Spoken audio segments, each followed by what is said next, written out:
There's a particular sound that happens when someone touches your things without asking. Not a crash. Not even a whisper. Just the soft click of a drawer closing in a house that used to know your rhythm. That's the sound that woke something inside me I'd been trying to keep quiet for months. It was my wooden spoon. The one with the burn mark on the handle. Hello. My name is Dorothy Brennan. I'm 72 years old, and I live in Maplewood, Pennsylvania, a town small enough that the post office closes for lunch and everyone knows which house belongs to whom just by looking at the porch furniture. I've lived in the same White House on Oak Ridge Street for 43 years. My husband built the back deck himself. Our son learned to ride his bike in that driveway. I'm telling you this because what happened didn't start with anger. It started with a dish towel. Let me go back a little. I was a teacher once. 3rd grade. 26 years of spelling tests and scraped knees and parent conferences where I learned more about families than any textbook could teach. I retired at 63, not because I wanted to, but because my husband Tom got sick. Pancreatic cancer. Fast and cruel. He died 4 months after diagnosis. That was 9 years ago. For a long time after, I kept teaching routines at home. I'd wake at 6:30. Make coffee in the same blue mug. Water the plants on Tuesdays. I needed the structure. Without it, the house felt too big, too quiet, like a museum of a life that had moved on without me. My son, Michael, used to visit every Sunday. Just him. We'd sit on the porch, drink iced tea, talk about nothing important. He'd fix whatever was broken, a leaky faucet, a stuck window. It felt like he was still mine, just a little bit. Then he met Lauren. Lauren arrived like weather, sudden and all-consuming. 28 years old, sharp-eyed, always moving. She worked in marketing, something digital I didn't fully understand. She spoke quickly, smiled less. At first, I thought she was nervous around me. Later, I realized she simply didn't see the point of small talk with someone my age. They got married last spring. Small ceremony. I wore navy blue and cried quietly in the 3rd row. 2 months ago, they moved in. Just until we save enough for a down payment, Michael said. Maybe 6 months, Mom. You won't even notice we're here. But I did notice. I noticed immediately. The first week, Lauren rearranged the spice cabinet. She said it made more sense alphabetically. I didn't argue. It seemed small. The second week, she moved my cutting boards to a lower drawer. Easier on your back, she explained. I smiled and said thank you. My back was fine. The 3rd week, she bought new dish towels. Gray ones. Modern. She folded my old ones, the ones with tiny yellow flowers Tom bought me on our anniversary, and put them in a box in the basement. These are prettier, she said. Don't you think? I looked at the gray towels hanging on the oven handle, neat and joyless. I said nothing. Some things you learn not to fight when you're old. People stop listening. They start talking about you as if you're not in the room. But yesterday morning, something shifted. I woke early. The house was still dark. I came downstairs in my slippers, the ones with the worn heels, and turned on the kitchen light. My kitchen. The one where I'd made thousands of meals. Where Tom used to lean against the counter reading the newspaper while I cooked. Where Michael used to do his homework at that small table by the window. I reached for my wooden spoon, the one I'd used for 40 years. The one with the smooth handle that fit my palm like a prayer, and it wasn't there. I opened the drawer. Then another. Then another.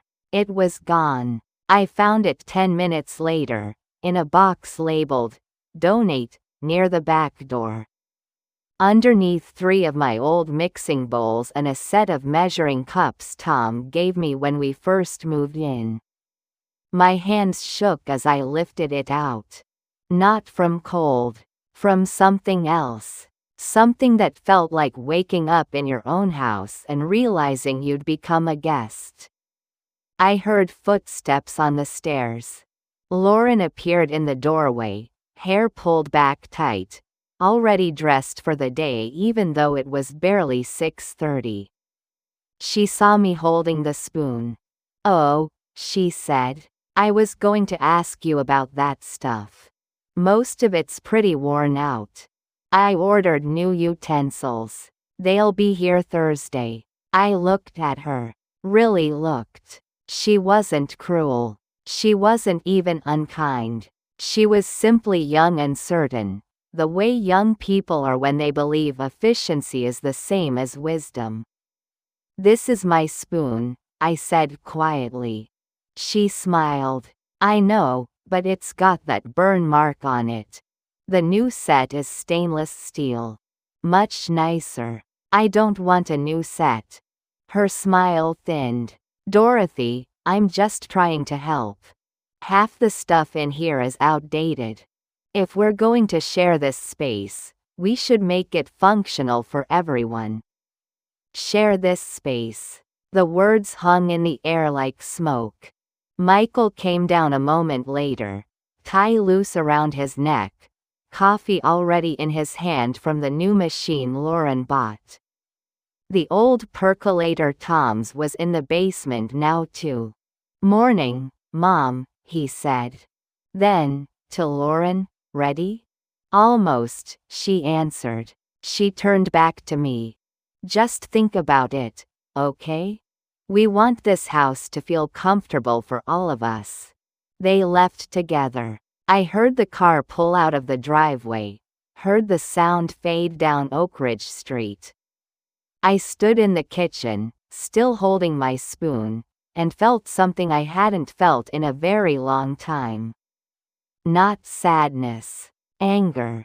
It was small and quiet and sharp, like a splinter you don't notice until you press your hand against something hard.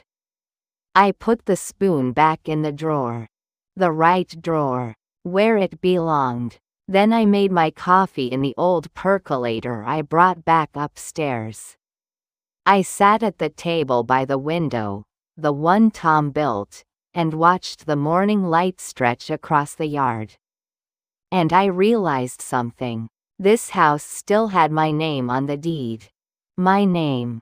Not theirs. I'd spent 9 years trying to take up less space. Trying to be easy. Trying not to be a burden. But a burden to whom? This was my home. I'd earned every corner of it. The anger didn't leave. It just changed shape. Became something quieter. Something that knew how to wait. I finished my coffee slowly. The house was silent except for the clock in the hallway, the one Tom wound every Sunday. I still wind it. Some habits, you don't break. You just carry them forward. By the time I rinsed my cup and set it in the dish rack, the old wire one, not the new plastic one Lauren preferred, I'd made a decision. This wasn't over. Not by a long way. The wooden spoon stayed in my drawer for 3 days. On the 4th day, it was gone again. I didn't say anything. I just took it out of the donation box and put it back.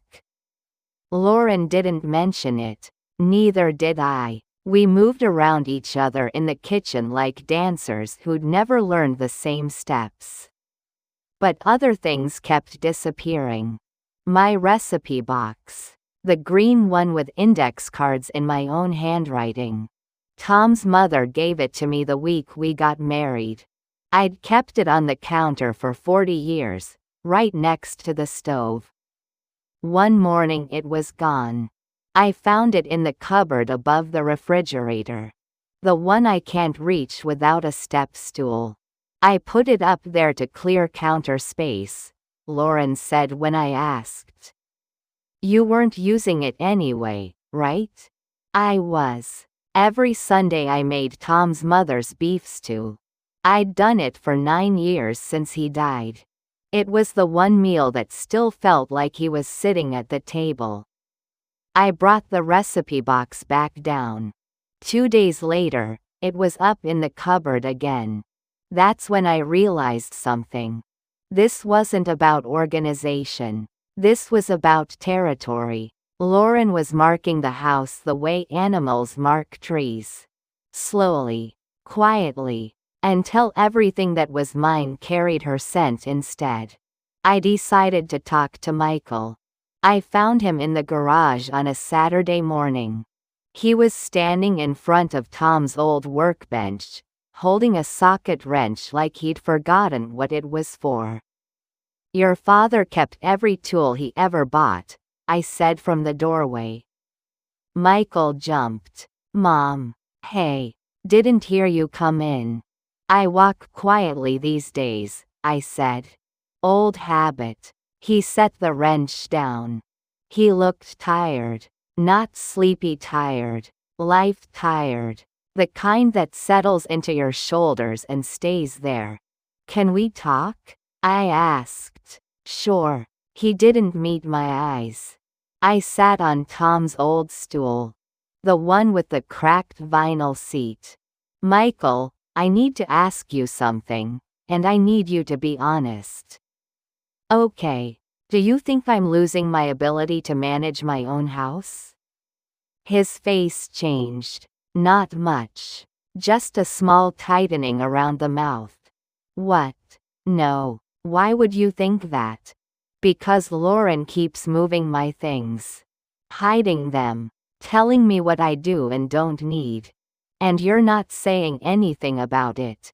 He rubbed the back of his neck. That gesture. He'd done it since he was 10 years old, whenever he was caught between the truth and what he wanted to say. She's not hiding things, Mom. She's just trying to make the space work for all of us. By putting my recipe box where I can't reach it. She probably didn't realize. She realized, I said. Michael, this is my house. I'm not a guest here. Neither is she. But lately, I feel like I'm supposed to apologize for still being alive. That's not fair. His voice had an edge now. Lauren works hard. She's trying to make things run smoothly. You know how she is. She likes systems. And where do I fit in her system? He didn't answer right away. Outside, a car drove past. Someone's dog barked. Normal sounds of a normal Saturday. Mom, he finally said. You're 72. Some things are getting harder for you, whether you want to admit it or not. Lauren sees that. She's trying to help. Help, I repeated. Is that what we're calling it? What else would we call it? I looked at him. Really looked. He wasn't the boy who used to bring me dandelions from the yard anymore. He was a man who'd learned to choose the path that required the least amount of friction. You're letting her push me out, I said quietly. Little by little. And you're too tired to notice. Nobody's pushing you anywhere, he said. But he wouldn't look at me when he said it. Michael, this house has my name on the deed. Mine. Not yours.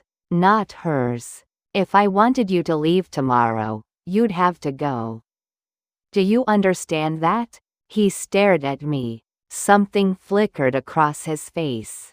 Surprise. Maybe fear. Are you saying you want us to leave? I'm saying I still live here. And I'm not ready to be erased. He turned away, picked up another tool, put it down again. I'll talk to Lauren. Will you? I said I would. We both knew he wouldn't. Or if he did, it would be a soft conversation. A gentle suggestion. The kind that gets forgotten by Tuesday. I stood up. My knees ached. They always do these days. Thank you for listening, I said. He nodded but didn't turn around. I walked back to the house. My shadow stretched thin across the driveway. I thought about that shadow. How it used to be darker. Fuller. Now it looked like something that could blow away in a strong wind. That week, things got worse. Monday, Lauren reorganized the linen closet. My good towels, the ones I'd bought when Michael graduated high school, went to the bottom shelf. Her new gray ones went on top. Tuesday, she rearranged the living room furniture. The armchair Tom used to sit in, the one that faced the window so he could watch the birds, got moved to the corner. She put a modern lamp where it used to be. The flow is better this way, she said. More open. Wednesday, she started doing my laundry. Not asked. Just did it. I came downstairs and found her folding my clothes, separating them into piles. You don't have to do that, I said. I know, but I'm doing laundry anyway. Might as well. I prefer to do my own. She smiled. The patient smile you give a child. Dorothy, I'm trying to help. You should rest more. I don't need to rest. Well, humor me then. She kept folding. My underwear. My nightgowns. Things I'd folded myself for 72 years. I stood there watching her handle my life like it was hers to manage. Thursday, I found her in the kitchen again, making a list on her phone. What's that? I asked. A meal schedule, she said. We should plan dinners ahead. It's more efficient. I've cooked dinner in this house for 43 years. I don't need a schedule. But if we're both cooking, we'll waste food. This way, we can coordinate. Lauren, I said carefully. I am not coordinating my meals. This is my kitchen. Her face changed. Something cold moved behind her eyes. Actually, Dorothy, it's our kitchen now. Michael and I live here too. That means we all make decisions together. Did you make a decision together when you threw out my dish towels? They were old. They were mine. And they looked terrible. She set her phone down. Look, I get it. Change is hard. But you can't expect everything to stay the way it was when Tom was alive. Life moves on. That word, Tom. She said it so casually, like she'd known him. Like she had any right to mention his name in a sentence about throwing away the towels he'd bought me. Don't, I said quietly. Don't use my husband to justify this. I'm not justifying anything. I'm trying to make this house livable. It was livable. For 43 years, it was perfectly livable. She sighed. That long, exasperated sigh people use when they've decided you're being difficult. Fine. Do whatever you want. I'm done trying. She walked out. But she wasn't done trying. Not even close. Friday evening, I made beef stew. Tom's mother's recipe. I'd taken the recipe box down 3 times that week. Each time, it ended up back in the high cupboard. I didn't ask permission. I didn't announce it. I just made it. Lauren came home and smelled it cooking. She walked into the kitchen, looked at the pot on the stove, looked at me. I already planned dinner, she said. I told you. Thursdays and Fridays are my nights. I didn't see a schedule, I replied. I sent it to Michael. He was supposed to tell you. He didn't. She stood there, arms crossed. The kitchen filled with the smell of beef and onions and tomatoes. My kitchen. My food. My memory. You can't just do whatever you want, she said. We agreed to share responsibilities. I didn't agree to anything. Well, you're going to have to. Because I'm not living in chaos just because you refuse to adapt. Michael walked in then, coat still on, keys in his hand. He saw us standing there, Lauren's arms crossed, me holding a wooden spoon, and his face fell. What's going on? He asked, though he knew. He always knew. Your mother made dinner, Lauren said. On my night. Without asking. He turned to me. Mom, I told you Lauren was cooking tonight. No, I said. You didn't. I meant to. He looked between us.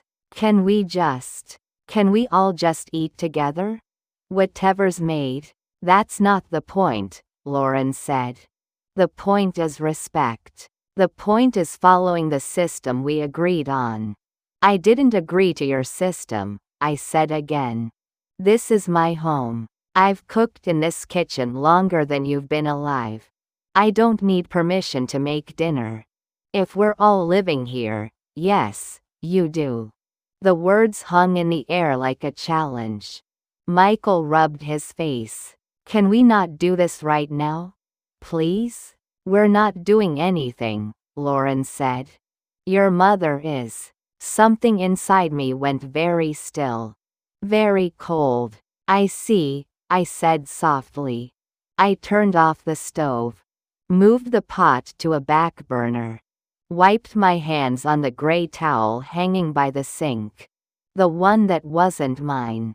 Enjoy your evening, I said. I walked upstairs to my room and closed the door. Later, alone in the dark, I lay in bed listening to them eat dinner downstairs. Delivery. I could smell Chinese food. Heard them talking quietly. Heard Lauren laugh at something Michael said. I pressed my hand against the wall. The same wall Tom and I painted together 30 years ago. Pale blue. Sky color, he'd called it.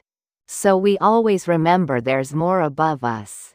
I whispered to that wall, to that house, to myself, not yet. Not yet would I disappear. Not yet would I fold myself small enough to fit in someone else's idea of convenience. I thought about the deed.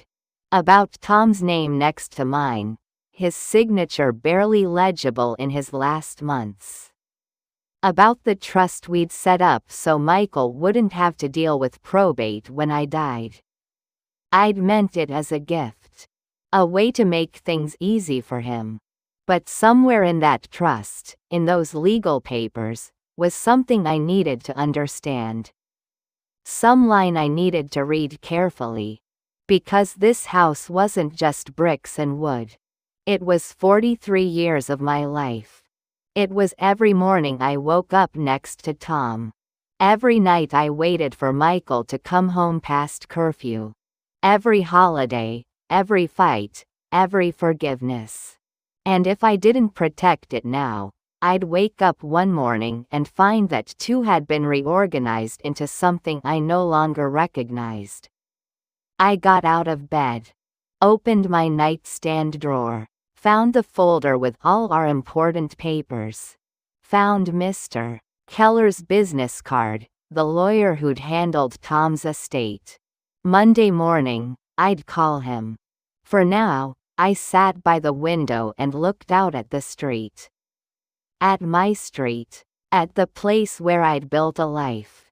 Lauren wanted systems. She wanted schedules and efficiency and everything labeled and controlled. But she'd forgotten something. This house already had a system. It had me. And I wasn't finished yet. Monday morning came quietly. I woke at 5:30. Old habit. For years, Tom and I would sit together in the early dark, drinking coffee before the world asked anything of us. Now I do it alone. But I still make 2 cups. One for me, one for the memory. I waited until 7 to call Mr. Keller's office. His secretary, a woman named Patricia who remembered my name without asking, put me through immediately. "Mrs. Brennan," he said. His voice was warm, grandfatherly. He'd handled Tom's will. He'd been patient with me when I couldn't stop crying over the paperwork. "It's good to hear from you. How are you holding up?" "I'm well, thank you. I need to ask you something about the trust. The one Tom and I set up." "Of course. What's on your mind?" I looked out the window. Lauren's car was already gone. She left early for work. Michael was still asleep upstairs. The house felt like mine again, just for these quiet hours. "The house," I said. "Is it part of the family trust?" A pause. Papers rustling. "Yes. You and Tom placed the property in the trust to avoid probate. Your son Michael is listed as the successor trustee." "What does that mean exactly?" "It means when you pass, he'll handle the estate without going through court. It's meant to simplify things. And right now, while I'm alive, you're still the primary trustee. You control everything." Something in his tone made me sit up straighter. But, another pause. Longer this time. "Mrs. Brennan, has something happened?" "I don't know. That's why I'm calling." He cleared his throat. "I received a call from your son 3 weeks ago. He asked about expanding his role in the trust, specifically regarding property management decisions." My chest tightened. "What does that mean?" "He wanted authority to make decisions about the house. Maintenance, modifications, that sort of thing. He said you were having trouble managing things and he wanted to help." I set my coffee cup down. My hand shook. "Did you give him that authority?" "No. I told him any changes to the trust would require your signature." "But Mrs. Brennan, I'll be honest with you. If someone ever raised concerns about your capacity to manage your affairs, the trust could be modified without your consent." The room felt smaller. Who would raise those concerns? Family members? A doctor? Anyone who believed you weren't able to make sound decisions. I thought about Lauren moving my things. About Michael telling me I was getting tired. About the way they spoke to me, around me, like I was a problem that needed solving. "Can I remove the house from the trust?" I asked. "Yes. You're the grantor. It's your property. You can take it out anytime you'd like." "How quickly can we do it?" "I can have the papers ready this afternoon." "But Mrs. Brennan, may I ask why the urgency?" I looked at the kitchen. At the gray towels. At the empty spaces where my things used to be. "Because I need to make sure no one takes this house away from me while I'm still living in it." He was quiet for a moment. Then, "Come by at 2 o'clock. I'll have everything ready." I hung up and sat very still. 3 weeks ago, Michael had called the lawyer. 3 weeks ago, while I was still being polite, still trying not to cause trouble, my own son was trying to take control of my house. I wasn't surprised. Not really. I was something else. I was done being careful. The lawyer's office was downtown. I hadn't driven there in over a year. Tom always drove. After he died, I stopped going places that required parking meters and one-way streets. But that morning, I got in my old Camry, adjusted the mirrors, and drove the 12 miles into town. My hands gripped the wheel tighter than they needed to. The office was on the third floor of a brick building that smelled like old paper and furniture polish. Mr. Keller met me in the lobby himself. He was 80 if he was a day. White hair, kind eyes, the sort of man who'd seen enough sadness to recognize it in someone else. "Mrs. Brennan," he said, shaking my hand. "Thank you for coming in. Thank you for seeing me so quickly." We walked to his office. Wood paneling, bookshelves, a window that looked out over Main Street. I sat in the leather chair across from his desk and folded my hands in my lap. He slid a folder toward me. "These are the documents. I've prepared everything to remove the house from the trust and return it to your sole ownership." I opened the folder. Legal language. My name typed over and over. Property descriptions. Survey numbers. At the bottom of each page, a line for my signature. "Once you sign," he said, "the house is yours. Completely. No trust. No co-trustees. Just you. And Michael? He'll have no legal authority over the property. If you want him to inherit it someday, you can arrange that in your will. But while you're alive, the house belongs to you alone." I picked up the pen. It was heavy, expensive, the kind of pen people use for important decisions. "Mrs. Brennan," Mr. Keller said gently, "may I speak frankly, please? I've known you and Tom for 20 years. I know you're not a woman who makes rash decisions. But I also know that families can be complicated, especially after someone passes. If you're doing this out of anger." "I'm not," I said. "I'm doing it out of clarity." He studied my face. "All right then." I signed the first page. Then the second. Then the third. Each signature felt like reclaiming a piece of myself. By the time I reached the last page, my hand wasn't shaking anymore. Mr. Keller witnessed each signature, applied his notary seal, tucked everything into a folder. "I'll file this with the county today. By tomorrow morning, you'll be the sole owner on record. Thank you." He walked me to the door. "Mrs. Brennan, be prepared. When your son finds out, he may not react well." "I know. And his wife?" "I know that too."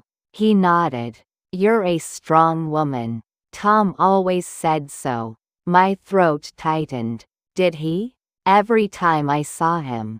He'd say, 'Dorothy's the strong one.' I just look like I am." I had to look away. That sounds like him. I drove home slowly. The folder sat on the passenger seat. My name. My house. My decision. When I pulled into the driveway, Lauren's car was back. She was home early. I took the folder and walked inside. She was in the kitchen. Of course she was. She was reorganizing the pantry, pulling things off shelves, checking expiration dates, making little piles. "You were out," she said without looking up. "I had an appointment." "Doctor? Lawyer?" Now she looked. Her eyes went to the folder in my hand.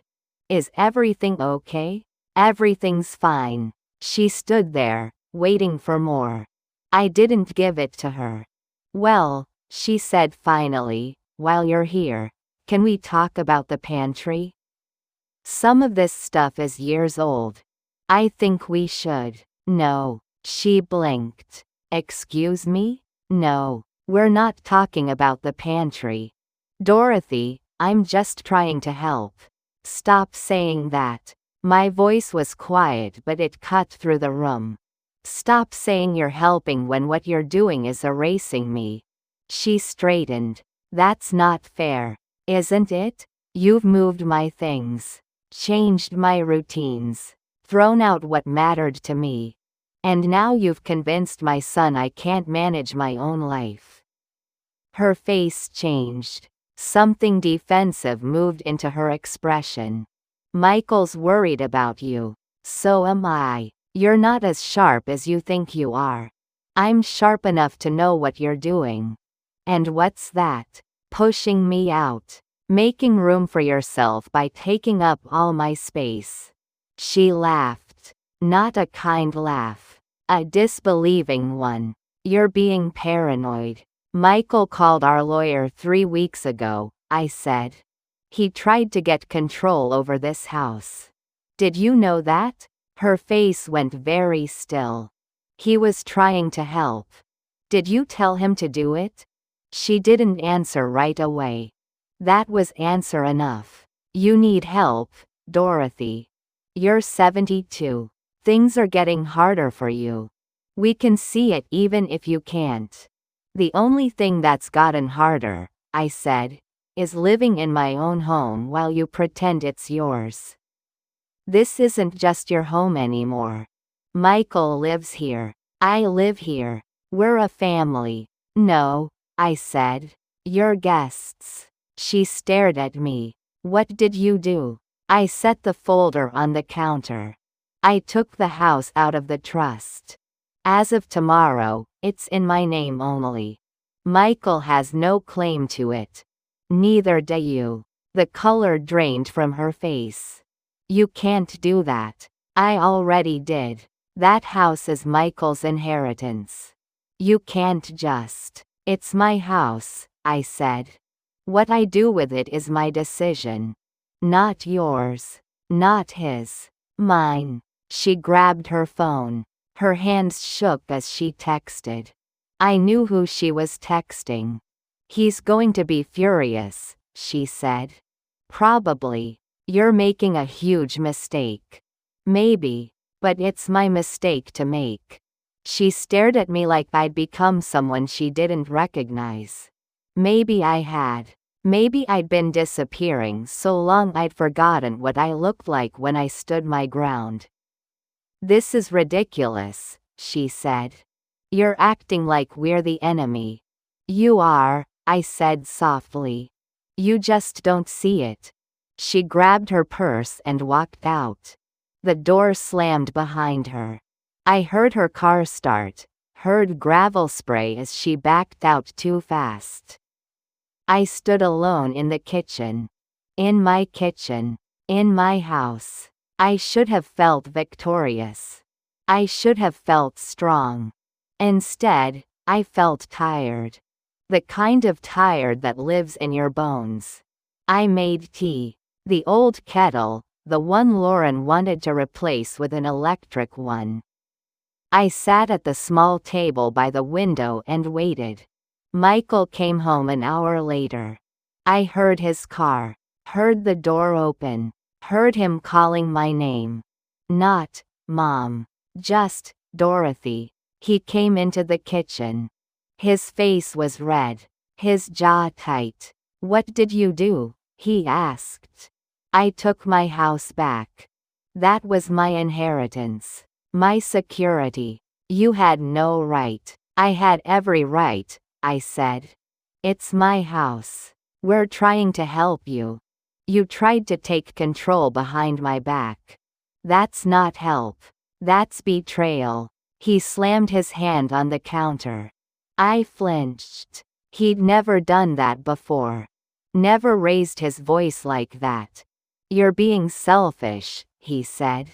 You're being stubborn and paranoid, and you're pushing away the people who care about you. The people who care about me, I said quietly, wouldn't try to steal my home. I wasn't stealing anything. I was trying to make sure you'd be taken care of when things get worse. When things get worse. I stood up. My hands were shaking but my voice was steady. I'm 72, Michael. Not 90. I'm not incompetent. I'm not confused. I just wanted to keep living in my own house the way I've lived for 43 years. Well, congratulations, he said. You've made your point. You've shown us exactly how you feel. Have I? He turned away, pressed his hands against the counter. His shoulders shook. For a second, I thought he was crying. Then I realized he was just trying to control his anger. We'll be gone by the end of the week, he said.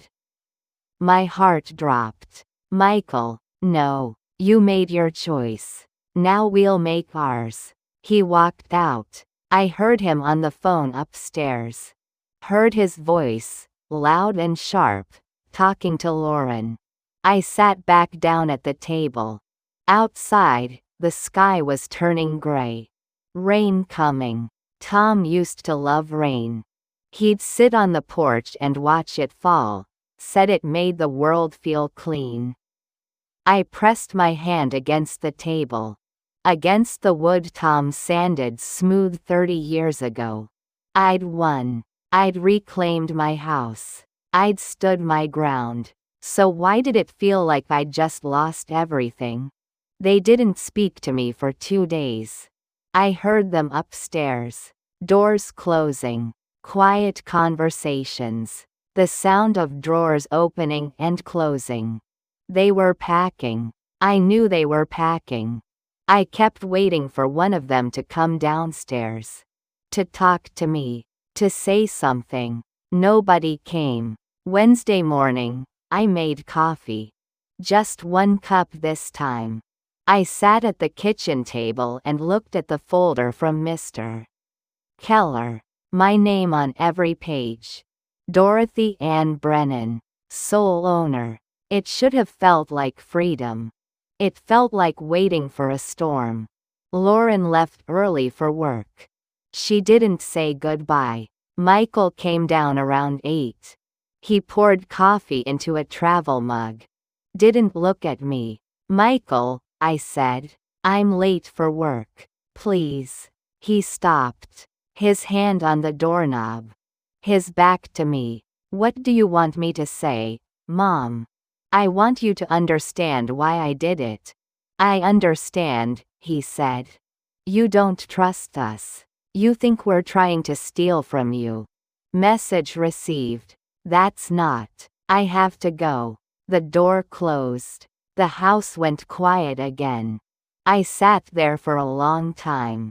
The coffee got cold in my cup. Outside, Mrs. Henderson across the street was watering her roses. Normal morning. Normal life. Everything the same except nothing was. That evening, Lauren came home first. I was in the living room. Reading. Or pretending to read. Really, I was just holding a book and staring at the same page for 20 minutes. She walked past me without a word. Went straight upstairs. When Michael got home, I heard them talking. Not yelling. Worse than yelling. That low, intense kind of talking where every word is chosen carefully because you're too angry to trust your voice.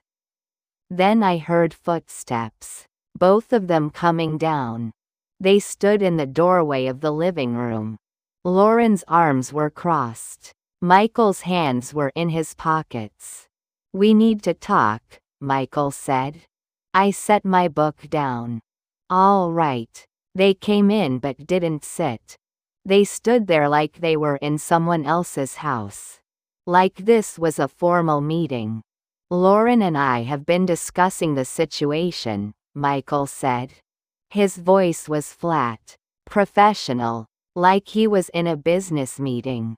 We think it's time to have an honest conversation about your living situation. My living situation? You're 72, Mom. You live alone in a 4-bedroom house. That's a lot to manage. I've been managing fine. Lauren spoke up.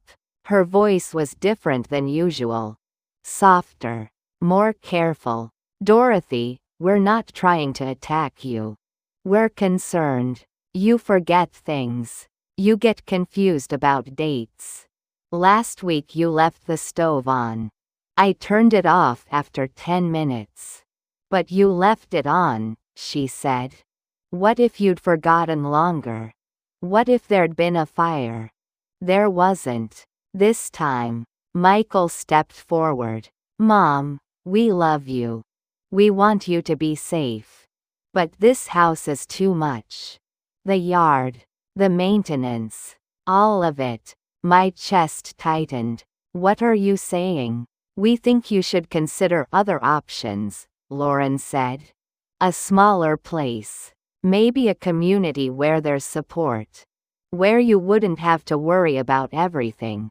You mean a nursing home? Not a nursing home, Michael said quickly. Assisted living. Or a nice apartment. Something manageable. I looked at them both. At my son. At the woman he chose. They stood there together, united, telling me I needed to leave my own house. No, I said. Mom, no. This is my home. I'm not leaving. You're not thinking clearly, Lauren said. You're isolated here. You have no friends nearby. No family except us. What happens when you fall? What happens when you can't drive anymore? I'll deal with that when it happens. That's exactly the problem, she said. Her voice was getting harder. You're not planning ahead. You're not being realistic about your limitations. My limitations? I stood up. The only thing limiting me is you. You've spent 3 months trying to convince me I can't handle my own life. Because you can't. Lauren's composure cracked. You can't see it, but everyone else can. You're declining. You're becoming a liability. A liability. She didn't mean it like that, Michael said. Yes, I did. Lauren's face was flushed now. I'm done pretending. Dorothy, you need more help than we can give you. This house is falling apart. You're falling apart. And you're too stubborn to admit it. Something very cold settled in my chest. I see, I said quietly. This is why Michael called the lawyer. This is the plan. Declare me incompetent. Take the house. Put me somewhere convenient. Nobody said incompetent, Michael said. You didn't have to. I walked to the bookshelf. Pulled out the folder I'd hidden there. You tried to take control behind my back. You failed. So now you're trying to convince me to leave voluntarily. We're trying to help you, Lauren said. No, you're trying to get rid of me. That's not fair, isn't it? I opened the folder. Pulled out the papers. You want to talk about honesty? Let's be honest. This house belongs to me. Only me. I had it removed from the trust. Michael has no legal claim. Neither do you. I held up the deed. My name. Single owner. If anyone is leaving, I said, it's not me. The silence was absolute. Lauren stared at the papers. At me. Her mouth opened. Closed. You can't be serious. I'm completely serious. This is insane, she said. You're kicking us out? Your own son? I'm not kicking anyone out. I'm establishing boundaries. Boundaries? Her voice went up. You're throwing us onto the street. I'm giving you a choice, I said. I looked at Michael. You can stay. Both of you can stay. But there are conditions. Conditions, Michael repeated. His face had gone pale. 3 of them. I held up one finger. First, you will respect this house and the woman who built it. No more reorganizing. No more throwing things away. No more treating me like I'm in your way. I held up a second finger. Second, the kitchen is mine. The laundry is mine. The household decisions are mine. You live here, but I run this home. If you don't like how I do things, you're free to leave. I held up a third finger. Third, if you can't accept these terms, you have 30 days to find somewhere else to live. I won't have anyone in my house who thinks I need to be managed. Lauren's face went from pale to red. You're unbelievable. Do you hear yourself? You sound paranoid. You sound careful, I said softly. No, I'm done being careful.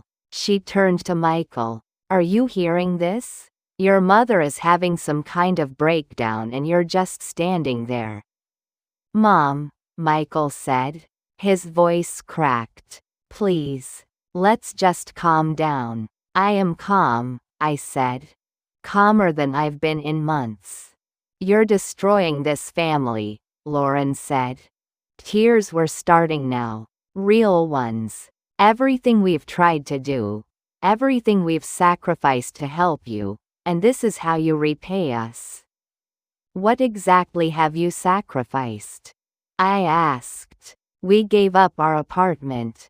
We moved in here to take care of you. I never asked you to. You needed us. No, I said. You needed somewhere to live rent-free while you saved money. I gave you that. I welcomed you. And you repaid me by trying to take over my life. She made a sound between a laugh and a sob. This is unreal. Michael, say something. He stood there, trapped between us. His face was the face of a man drowning. What do you want me to say? He whispered. Tell her she's wrong, Lauren said. Tell her we're not leaving. Mom, Michael said. Please. Can we figure this out? There has to be a middle ground. There is, I said. The terms I just gave you. Those aren't terms, Lauren said. That's surrender. You want us to live here like children. Like we have no say in anything. You have a say in your own lives, I replied. Just not in mine. We're married to your son. We're family. Then act like it, I said. Stop trying to erase me. She turned away, pressed her hands to her face. Her shoulders shook. Michael went to her, put his arm around her. It's okay, he murmured. We'll figure it out. There's nothing to figure out, she said through her tears. She wants us gone. Fine. We'll go. Lauren, no. She pulled away from him. Looked at me with something I'd never seen in her eyes before. Fear. You want your house? Keep it. Live here alone with your memories and your dead husband and your precious kitchen. See how that works out for you. Lauren, Michael said again. Stronger this time. But she was already leaving. Already climbing the stairs. I heard a door slam. Michael and I stood in the living room. Just the two of us. Mom, he said. You didn't have to do this. Yes, I said. I did. She's right, you know. You're going to be alone. I've been alone since your father died. The only difference is now I'm alone in my own house on my own terms. He shook his head. You're making a mistake. Maybe, but it's mine to make. He started to speak. Stopped. Started again. I can't choose between you. I'm not asking you to. Yes, you are. You're making me choose. No, Michael. You already chose. The day you called the lawyer without telling me. The day you let her throw away my things. The day you stopped seeing me as your mother and started seeing me as a problem. His eyes filled with tears. That's not fair. Life rarely is. He stood there a moment longer. Then he turned and walked upstairs. I sat down. My legs wouldn't hold me anymore. Outside, the sun was setting. Orange light came through the window. The same window where Tom used to stand and watch the birds. Where Michael used to press his face against the glass waiting for his father to come home. I'd won. I'd drawn my line. I'd stood my ground. So why did I feel like I'd just lost my son? The next 2 days were worse than the silence. They packed openly now. Boxes appeared in the hallway. Lauren's voice on the phone finding apartments. Michael's car loaded with suitcases. I stayed out of their way. Made myself small. The thing I'd been fighting against, I was doing voluntarily now. Friday afternoon, Michael found me in the kitchen. "We're leaving tomorrow," he said. "I know. Lauren's sister has a place. We'll stay there until we find something permanent." "All right." He leaned against the counter. The same spot where Tom used to stand. "Mom, I need you to understand something. I wasn't trying to hurt you. I was trying to protect you." "From what?" "From ending up alone. From getting sick or hurt with no one here to help. From..." He stopped. "From disappearing." I looked at him. Really looked. He wasn't angry anymore. Just sad. Deeply, achingly sad. "Michael," I said gently. "I'm 72. Not 90. I'm not disappearing. I'm still here. I'm still me. But for how long?" His voice broke. "Dad got sick so fast. One day he was fine, the next day he wasn't. What if that happens to you? What if I lose you too and I wasn't here to help?" "Oh, sweetheart." I reached for his hand. He pulled away. "I can't," he said. "I can't be okay with this. You chose this house over us. Over me.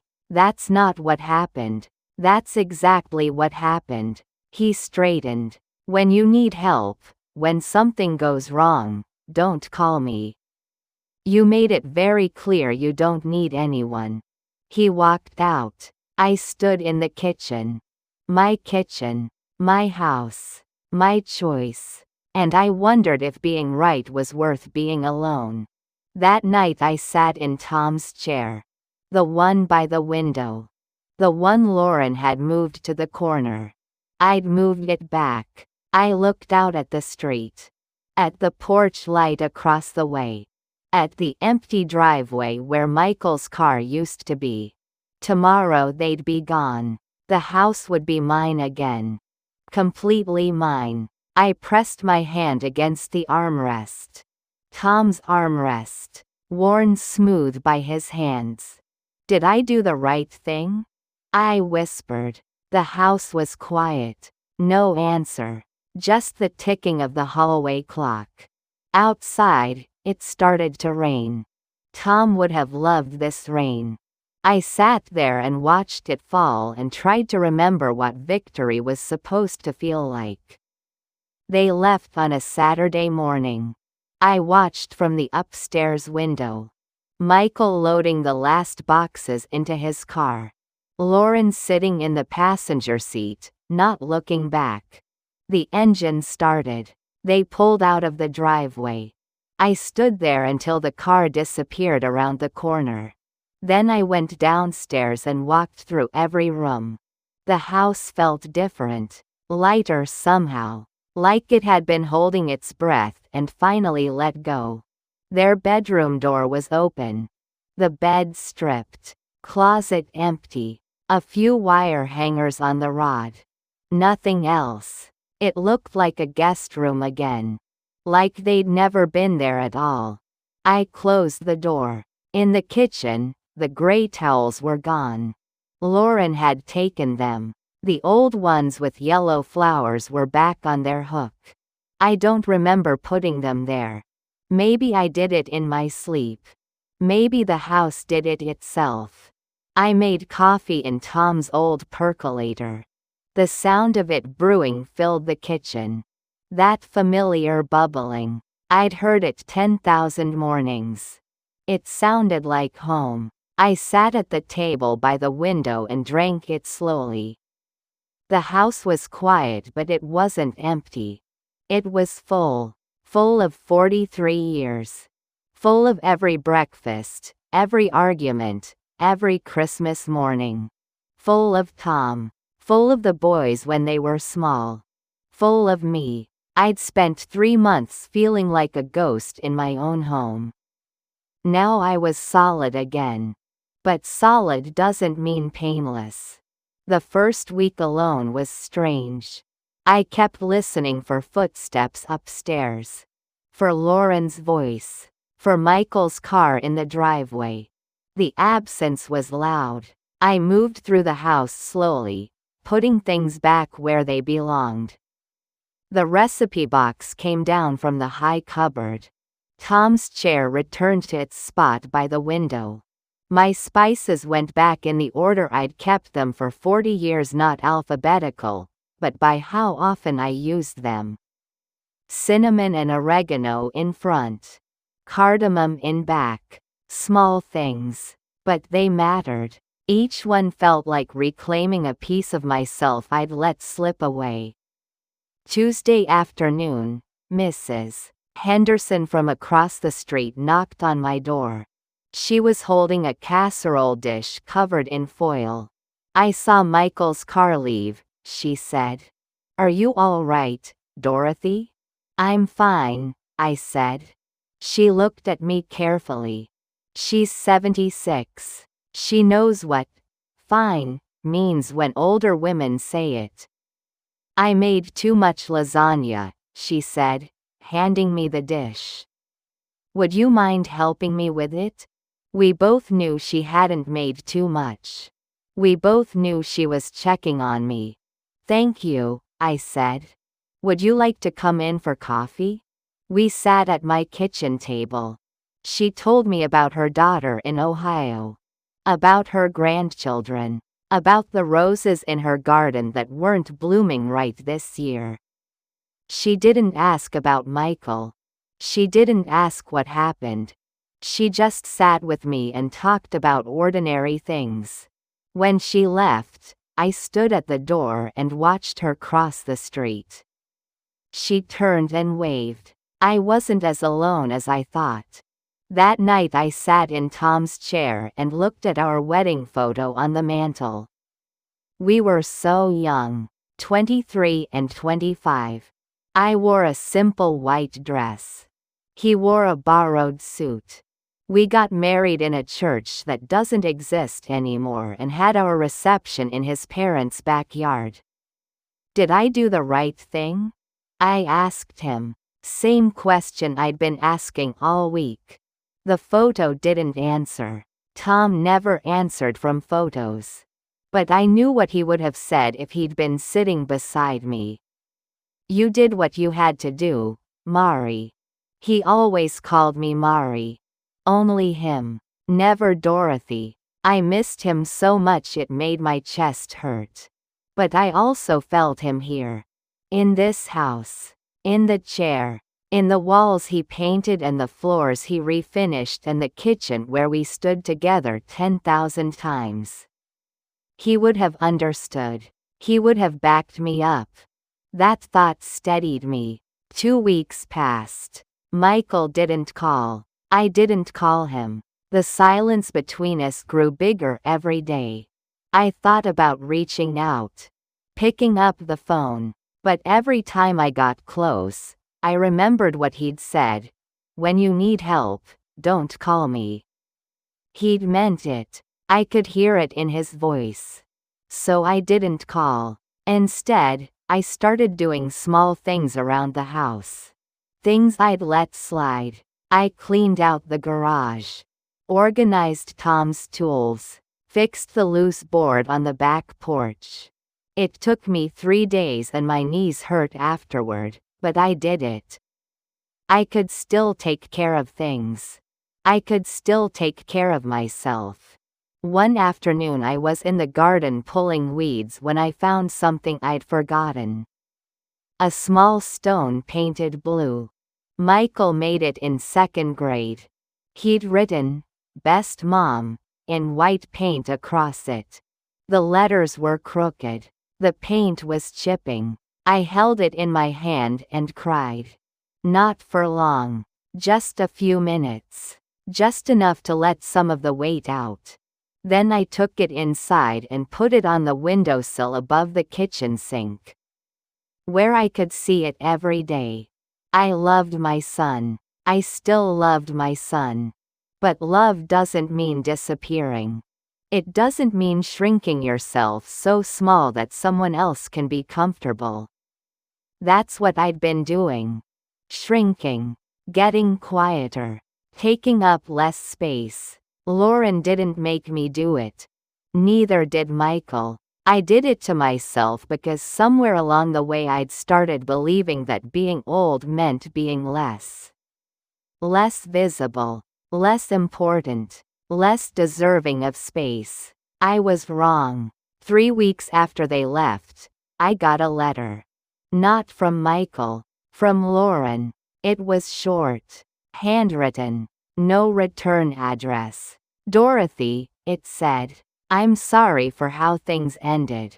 I was trying to help, but I see now I wasn't listening. I hope someday we can talk. Lauren. I read it 3 times. It wasn't an apology exactly. It was something more complicated. An acknowledgement maybe. A small opening. I folded it carefully and put it in the drawer with important papers. I didn't write back. Not yet. Maybe someday. Maybe not. But I kept the letter. A month passed. Then 6 weeks. The house settled into its rhythms again.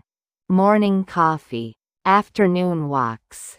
Mrs. Henderson visiting on Tuesdays. The mailman who always said hello. The grocery store clerk who knew I liked my bread unsliced. Small connections. Small routines. They added up to a life. One Sunday morning I made beef stew. Tom's mother's recipe. I made the full pot even though I was alone. I ate 1 bowl and froze the rest in containers. While it cooked, I sat at the table and thought about everything that had happened. I thought about Lauren reorganizing my kitchen. About Michael calling the lawyer. About the fight in the living room. About the sound of their car pulling away. I thought about the choice I'd made. The line I'd drawn. I didn't regret it, but I grieved it. There's a difference. You can do the right thing and still lose something. You can protect yourself and still feel the cost. That's not weakness. That's just honesty. I'd kept my house. I'd kept my dignity. I'd kept myself. But I'd lost daily life with my son. Maybe temporarily. Maybe forever. That hurt. It would always hurt. But the alternative disappearing piece by piece until there was nothing left that would have hurt more. That evening I stood on the back porch and looked at the yard. The grass needed mowing. The fence needed paint. The garden needed weeding. I'd do it. Slowly. One thing at a time. The way Tom and I used to do it together. The way I'd do it alone now. The sun was setting. Orange and pink. Beautiful. Tom used to say the sky was God's way of showing off. I smiled remembering that. I'm still here. I whispered to the evening air. To Tom. To myself. I'm still here. And I was. Not invisible. Not erased. Not pushed to the edges. Still here. That night I wrote something down. Not a letter. Just words I needed to say. To myself. To anyone who might need to hear them. I'm 72 years old. I have arthritis in my knees and my memory isn't what it used to be. Some days are harder than others. But I'm not finished. I'm not a problem that needs solving. I'm not furniture that needs rearranging. I'm not taking up space that belongs to someone younger. This is my life, my house, my time. To every woman who's been told she's too old, too slow, too much trouble, don't believe it. Don't shrink. Don't apologize for still being here. You built your life. You earned your place. Stand in it, even if your voice shakes. Even if you stand alone. Stand, because disappearing isn't kindness. It's surrender. And we're not done yet. I folded the paper and put it in my Bible. Maybe I'd give it to someone someday. Maybe I'd just keep it for myself.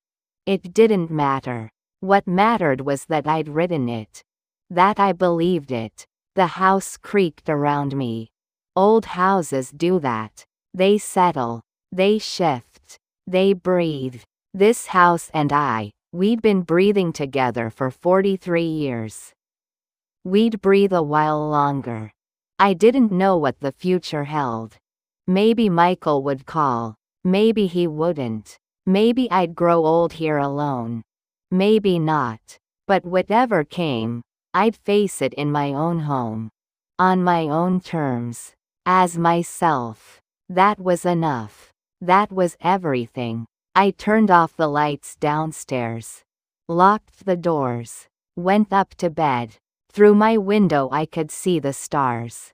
The same stars Tom and I used to look at from this exact spot. The same stars that would be there long after I was gone. I wasn't afraid anymore. Not of being alone. Not of getting older. Not of taking up space. I was 72 years old. And I was exactly where I belonged. Thank you for listening to my story. It wasn't easy to share, but I hope it meant something to you. If you're facing something similar, if you're feeling pushed aside or forgotten, please remember you matter. Your space matters. Your voice matters. If this story touched you, I'd be grateful if you'd subscribe to Grandparents' Memories and Life. Hit that like button and turn on notifications so you won't miss the stories we share. Every voice deserves to be heard. Every life deserves to be remembered. Thank you for being here. Thank you for listening.